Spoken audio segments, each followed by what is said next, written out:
Rotavirus uzrokuje žestoke proljeve i povraćanje. I ako to dobiju djeca u prvim godinama života, nerijetko razviju teški oblik te bolesti. To se voli komplicirati i nerijetko djeca završe u bolnici. Nevolja je sa rotavirusom što je on jako zarazan, njega se lako dobije, on leti po zraku. Znači dovoljno je ući u prostor gdje boravi netko ko boluje od rotavirusa, 98% su izgledi da ćeš oboljeti.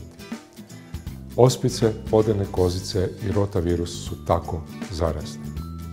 Nažalost, uobičajene higijenske mjere, pranje ruku i tako dalje ne spriječava učinkovito širenje rotavirusa. Stoga se preporuča cijepljenje. Cijepljenje se daje u prvim mjesecima života. Praktički to cijepljenje treba završiti do navršenih 6 ili 7 mjeseci života. Nekakvih nuspojava posebnih nema. Eventualno i vrlo rijetko se može dogoditi nakon prve doze da dijete ima nekoliko mekših stolica nakon cijepljenja. Cjepivo se daje u obliku tekućine ili sokića, kako mi to kažemo, u usta.